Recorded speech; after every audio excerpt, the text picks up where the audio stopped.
Hi!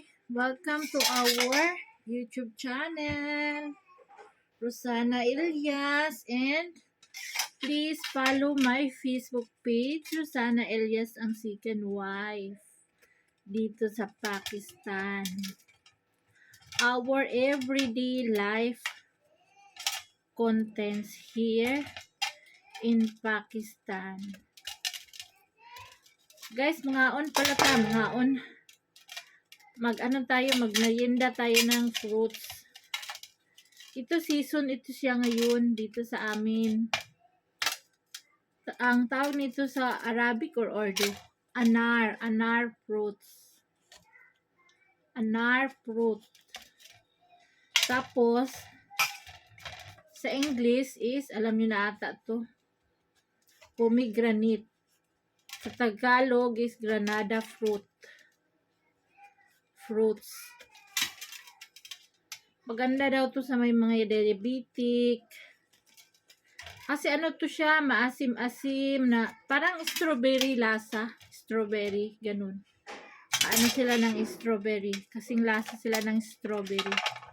Hindi siya masyadong mapula, maputla siya. Maganda yung masyadong mapula, maganda sa dugo. Yung mga anemic, mga kulang sa dugo. Oo.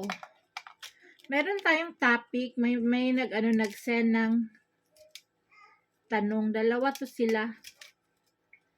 Yung i-topic natin. Kayo guys, kung meron kayong gustong itanong, i-comment nyo lang at sasagutin ko, gagawan ko ng sagot. Interesting ang ibang mga topic, ibang mga tanong. May katanungan sa buhay, i-comment nyo lang at gagawa natin ng sagot. Para masagot ang inyong mga katanungan. O, diba? Ang isang question ni Kabayan is limang tanong meron siya. Kay Kabayan, yung isang Kabayan, isang tanong lang. Kahit 10, 20 tanong ninyo, pwede kayo send. Sasagutin natin yan. Sagutin natin.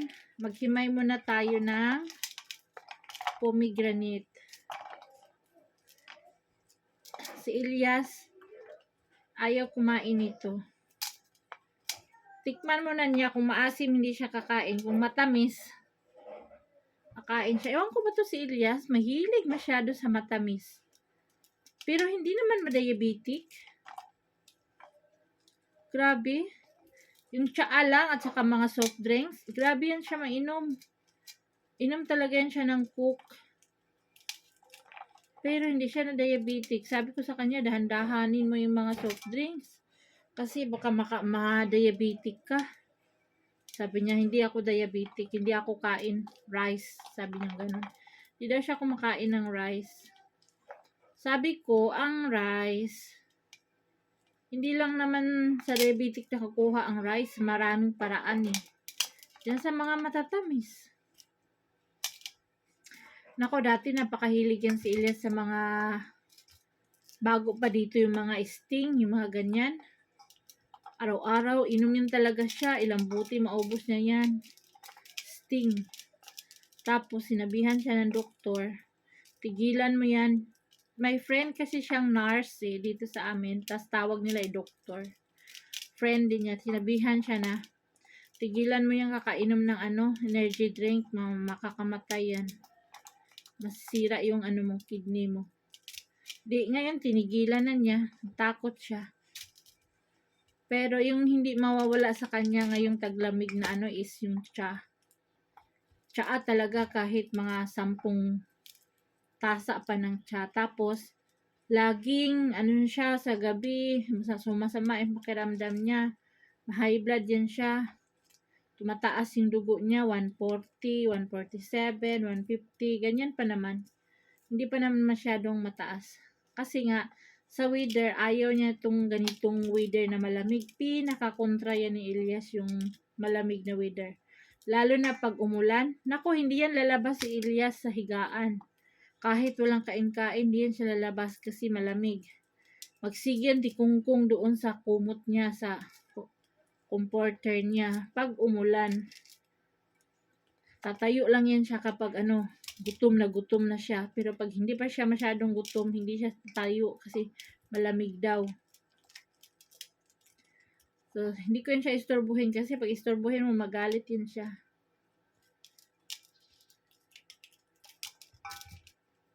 Si Ilyas, gabi-gabi, tumataas yung pressure niyang dugo. Sumasama ang pakiramdam niya. Ewan ko, siguro sa weather yan. Buti na lang bumili ako ng blood pressure machine, sugar machine. Meron ako talagang yan ang inuuna ko kasi nga dito sa amin is bukid. Pag may mangyari, ang layo pa ng doktor. Dito sa amin, ako ang takbuhan. Oh, Rosana, i-ano mo nga itong dugo ko, i-check mo nga para masakit yung ulo ko. Lahat ng mga asawa-asawa dito, lahat ng mga baji-baji dito. Ako ang takbuhan. Tapos sa mga gamot naman, si Ilyas. Magpamamassage ako. Ako takbuhan ng mga taga-massage, taga-hilot dito. So, yun na guys. Natapos na ako himay-himay sa ating pomegranate. Isang piraso lang to binili ni Ilyas. Sabi ko, bilhan mo ako ng pomegranate. Anar. So, question number 1 from question number 1. Asa na yun? From Madam. Ay, ano pala, suggestion pala tong isa. From Madam Maybellilie. Maybellilie 5565. Hi Rosana, maalala ko lang nung nagkatay kayo ng kambing, sana hiningi mo yung alaman, loob, sarap nun gawing papaitan na may sabaw, nahiya ka siguro. Yes, madam, super hiya ko. Tapos sabi ko naman, nag-answer ako, naku ma'am, kapag ginawa ko yan, laking chismis dito sa first time in history nila po, may kumain na pinaglagyan ng tai o dumis, sasabihin ko pa lang nasusuka na si Ilyas, paano pa kaya kapag malaman na ibang tao na kinakain ko. Mahaba tong ko, hindi ko natapos. Oo guys, sa dami ng katayan dito ng mga hayop, tapon talaga yung mga laman loob, yung mga ang iiwan lang nila yung paa. Kasi pwede nila ilaga ng mga isang araw yung paa, palambutin, tapos gawing curry.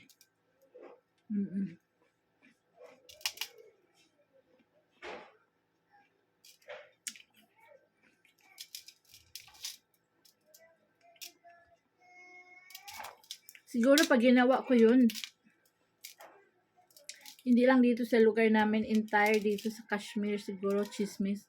Ang dumi ng babaeng yan, saan kaya yung galing, kinakain yung mga ganito, ganyan. Wala talaga yan dito sa kanila guys. Ang iwan lang yung paa. Pag kambing naman, ulo.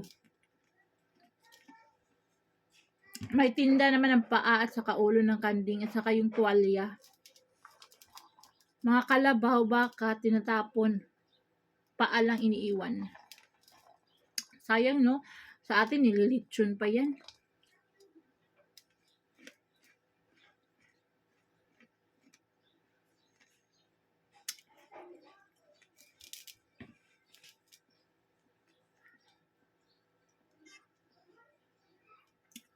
Itong isang question ni Madam, mahaba to.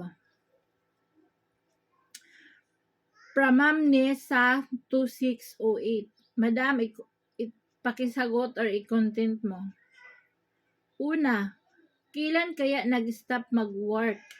Kailan siya nag-stop mag-work? Si Ilyas siguro to. Hanggang kailan nag-stop sila ng first wife niya magsama? Madam, ang work kasi ni Ilyas dito dati, wala hindi pabagdoy-bagdoy lang yan si Ilyas. Kasi si Ilyas, alam nyo, spoiled masyado yan sa kapatid niya, mga kapatid niya. Kasi siya yung parang bunso nila. Dito lang yan si Elias, kumbaga si Elias yung taong bahay, kumbaga lahat ng kapatid nag-a-abroad, siya dito lang ang pinagkakatiwalaan sa mga mga kapatid na iba nandito. Kapag may sakit, dalhin sa bayan, may sasakyan sila, kaya yan ang rason, nag-invest sila ng sasakyan para pag may dalhin sa doktor, ganito ganyan, madali, mabilis papuntang doktor. Kaya si Elias, yan ang trabaho niya dito sa bahay. Uutusan mamili ng mga grocery, ng mga pangsako-sakong grocery, yung mga pagkain ng mga kalabaw, pagkain dito ng mga tao, yung sako-sako na sibuyas, asukal, basta sako-sako pag mag-grocery rin sila.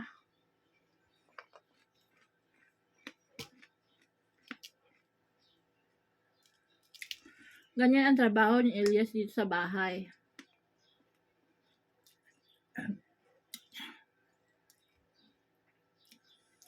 So hanggang minsan si Elias,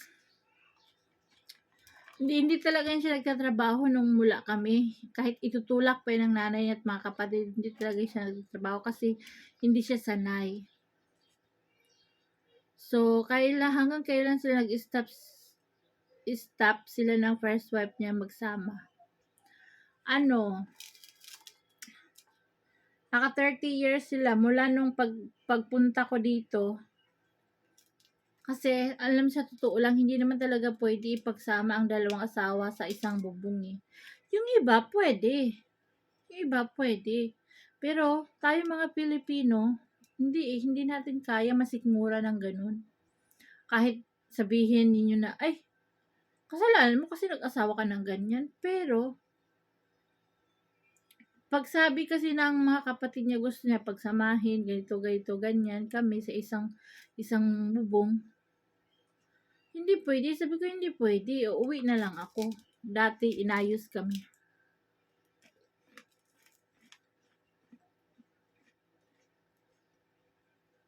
Kasi lagi kami nag-aaway.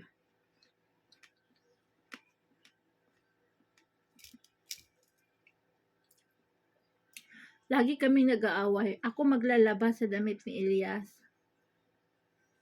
Tapos, sampay ko. Kukunin naman ng isa. Kasi madumi pa daw. Lalabahan na naman niya ulit. Basta para kami, mga aso't pusa. Sino ba naman hindi magalit ng ganun, di ba? Kasabihan, hindi marunong ka maglaba. Madumi pa rin. Yung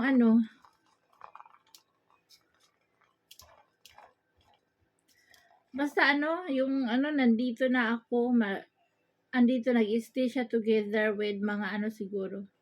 Years din na nandito ako. Mula nung nakita ko si Elias, na huli ko na dito siya galing sa isang kwarto. Bago pa ako nandito, bagong salta.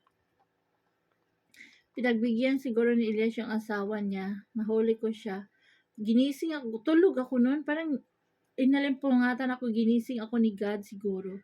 Rosana, lumingon ka. Paglingon ko, wala si Elias. Dito mayo ako. Andun dito galing sa kabilang kwarto. Kakaano lang niya ng pajama niya. Kakatali lang talaga. Talagang haltang may ginawa sila. Tapos ako, sabi ko sa kanya, saan ka galing? Sabi niya, sa CR. Bakit? Saan ang CR? Andito sa harapan mo. Doon ka galing sa likuran. May CR doon sa likuran? Last kwarto nandito. Dalawa sa likod.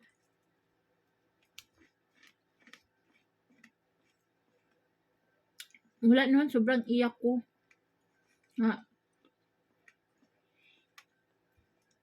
Ang sakit pala, pag ganun nangyari. Para bang niluko ka, sinaksakan ng harap-harapan. Nagka-insomnia ako mula noon. Sabi ko sa kanya, pauwiin mo na lang kaya ako. Hindi ko kaya ng ganitong sitwasyon. Sabi ko, mamili ka. Ako o siya. Basta hindi ko kaya ang ganitong sitwasyon natin. Yung dalawa kami tutusok ka sa isa, tapos tutusok ka rin sa akin. Parang nakakadiri naman ng ganun. Sabi ko sa kanya, wala akong basta pauwiin mo lang ako. Grabe guys, alam niyo, Hanggang umaga ako nun umiiyak, hindi na ako nakatulog. Talaga ba yung iyak ko nga, talaga nagbakho ka talaga, umiyak para kang bata na ano.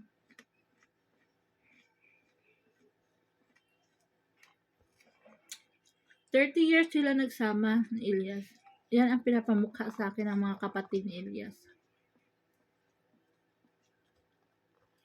Parang sabihin na lang, ikaw ang nagsira sa samahan nila. Ako ang sumira. Di pa kami nag-asawa, nagpaalam naman si Elias sa lahat.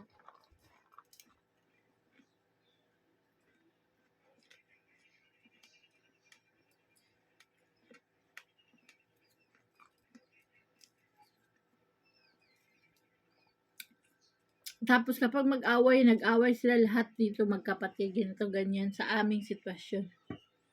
So, sinabihan siguro si Elias na, bakit hindi mo kayang i-handle yung dalawang asawa mo? Sagot naman ni Elias, bakit pa kasi kayo pinapauwi nyo kami dito lahat? Dapat hindi na. Dapat yung katulad na lang dati ako magbakasyon dito every year or every 2 years, ganyan. Yun ang sagot ni Elias para walang gulo daw. Dapat hindi na lang daw kami pinauwi dito lahat sa Pakistan pinapunta. Para walang gulo. Siya na lang sana daw ang uuwi tuwing bakasyon niya. So, yun ang sagot niya. 'Di ba? Para bang hindi ka kayang ipaglaban. Para bang hindi mo alam kung saan kumampi, sa kabila ba o sa'yo. Kayo guys, masaktan kayo sa word na ngayon. Nasasaktan kayo sa word na yon. Ako nasasaktan sa word na ganyan. Hindi ko makakalimutan. Kayo kasi, pinapauwi niyo pa kami dito lahat. Dapat sa Philippines lang kami. Ako lang sana ang dito, magbakasyon dito, ganyan, para walang gulo. Yun ang words ni Elias. Tapos, pa ni Madam tanong, ano reaction ng mga bata kapag nag-aaway kayo? Mahaba-habang tanong to. Ang reaction ng mga bata kapag nag-aaway na kami, si Bilal, 17 years old na, binata na, si Myra, 13 years old na. Pero sa pa yung birthday ni Myra, sa March, mag-13 siya. So, 13 years old na rin. So, dalaga't binata na. Pag nag-aaway kami, nagsisigawan kami ni Elias. Pag andito si Bilal, sumisigaw yan si Bilal, sabihin nila, tumigil nga kayo, sabi ni Bilal. Tumigil nga kayong dalawa. Para kayong mga bata, mga tanda na kayo, sabihin ni Bilal. Sabihin din ni Myra, stop eh! Sabihin ni Myra, tumahimik kayo. Ganyan-ganyan, basta sabihin na tumahimik kayo. Ang ingay-ingay nyo. Ganun lang si Myra. Tapos ito si Sammy, ang maliit kung makulit, tatakbuin siya doon sa kabila sa sister-in-law ko, sabihin, oo, auntie, nag-away si mama sa kasi papa. Sabihin naman ng mga auntie, bakit? Ano nangyari? Anong dahilan? Ganito, ganyan. Ganun yan sa Sammy. Tapos, sa sunod, paano sila nung nagsasama ng first wife niya? Saan sila kumukuha ng pera? Pinapakain lang sila dito sa bahay. Sinusuportahan sila nung nag-a-abroad na kapatid ni Elias. Nagsusuporta dito ng pagkain. Ganun ang roles nila dito nung nagsama sila.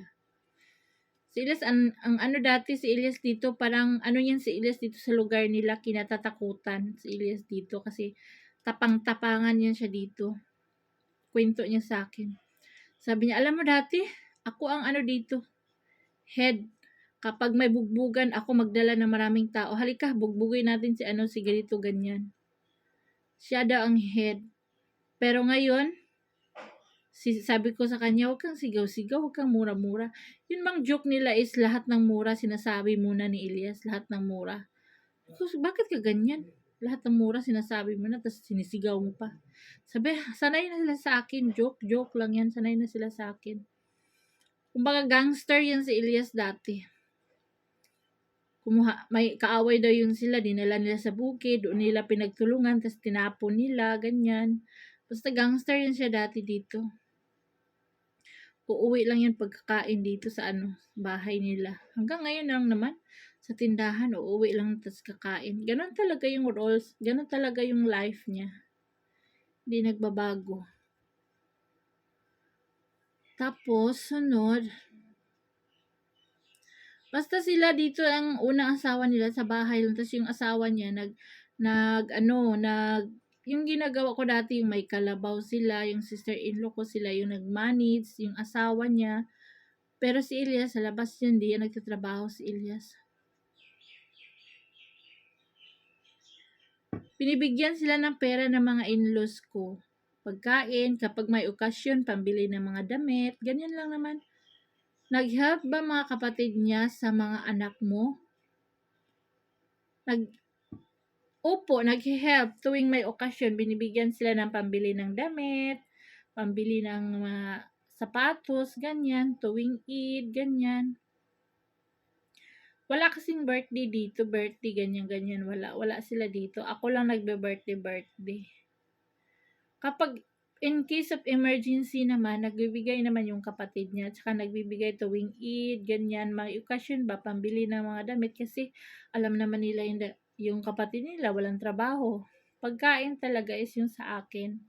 Yung kita sa YouTube namin, yun talaga yung kinakain namin, binabudget namin. So, yun.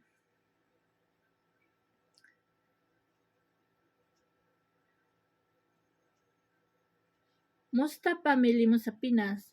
Okay naman po sila, nabibideo call kami, minsan, kapag wala namang problema, okay lang. Pero pag may mga ganyan, may mga chismis, may mga problema, ganyan, video call kami. Andoon yung dalawa kong kapatid. Ay, tatlo pala. Yung kambal ko, na nag-aaral na grade 1, yung kapatid kong lalaki na driver ng tricycle ko, tsaka yung bunso kong kapatid. Yung asawa niya is nasa Saudi.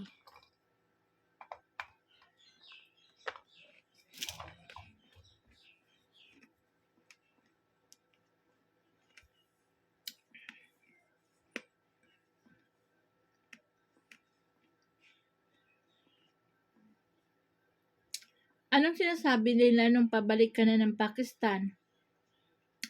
Happy ba sila or no choice lang kasi yun ang gusto mo? Wala silang magawa kasi sabi ikaw, pamilya mo yan, asawa mo yan. Wala daw silang magawa. Desisyon mo yan. Ganun lang naman yung nanay ko. So yun.